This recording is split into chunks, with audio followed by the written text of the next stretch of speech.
Hey there friend, today I have another fun craft for you courtesy of my favorite Hobby Lobby. So all you'll need is a couple of supplies that I grabbed from Hobby Lobby. I grabbed some wind chimes, wooden wind chimes from the DIY craft section in the spring section. I also grabbed a couple of things of paint, a couple of things of acrylic paint, and also a book of scrapbook paper. So let's get started.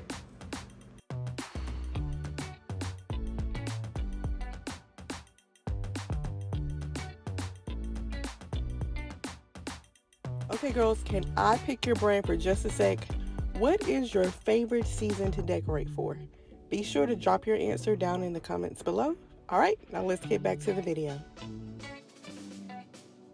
All right, so today we're making a wood banner made out of supplies that I got from Hobby Lobby.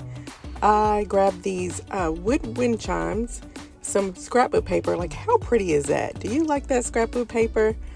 It has a whole bunch of different colors, but I think we're just going to use 3 of the pages, but I really love the pinks and the teals and all of that, so that's what we're going with for our wood banner today. So I'm just going to take off the wood chimes and cut off all of string and all of that stuff. And the first thing I'm going to do is, because those ladybugs have like pointy ears that would be hard for me to put the scrapbook paper on, Mod Podge it anyways, I'm going to go ahead and apply some paint to them. The next thing I'm going to do is I'm going to trace the shapes on the back of the scrapbook paper. I like to do it on the back just so that when I cut it, the design is facing forward. So this particular wood wind chime set had a set of ladybugs, it had a set of butterflies, and a set of flowers, and I grabbed 2 of them so that I could make a banner that was pretty long. It came in a set of 3 wood chimes. So after I painted the back, I went ahead and cut out my shapes out of the scrapbook paper, and then I'm going to apply a little bit of Mod Podge, which is my favorite craft tool of all time. I'm going to apply Mod Podge to the paper and then adhere it to my shapes. Now I'm also using like a little scraper once I put it on there. Oh, we see that little, like a credit card or something like that, just to adhere it on there really good. And then I'm going to go around the sides of the signs just to make sure that everything is attached securely. So these shapes already came pre-drilled with holes. So when I covered them up with scrapbook paper, it also covered up the holes. So to get to the holes that I'm going to use to string the banner, I took a wood skewer and I just pressed through the paper to free up the holes. And then just for a little bit of extra pizzazz, I'm going to add some little swooshes. Swooshes is what I call them. Basically just take a marker, a black marker, and go around the sign, the wood signs, and add a little bit more dimension to the sign. And this is an optional step, it doesn't have to be done, but I think it adds a little bit more, just a little bit of more pizzazz to it.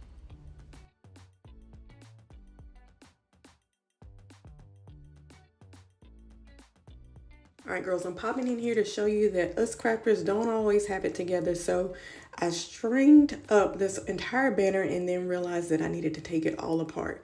So because I got these pieces from Hobby Lobby and they were designed to originally be a wind chime, they weren't exactly made correctly to go on a banner. Typically a banner would have the 2 holes at the top and these only had 1. So I had to unstring it and come up with another way to put them together.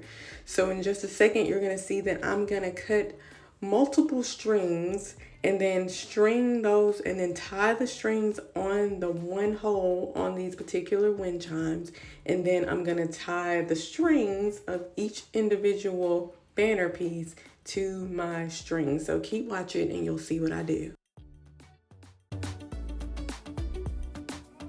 So if I had left it the way it was going, the way I was going, the banner pieces would have kind of been sideways and not front facing. So I'm gonna take this little piece of string and I'm going to kind of push it through the hole, and I'm going to just attach it one at a time to the banner pieces.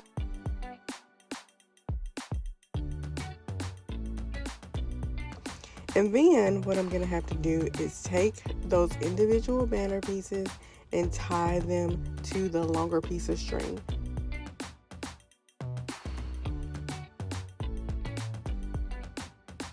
usually do is try to make the banner as long or as tall as I am. And depending on where you want to put your banner, if you're putting it on a mantle, you may want to measure before you cut the string.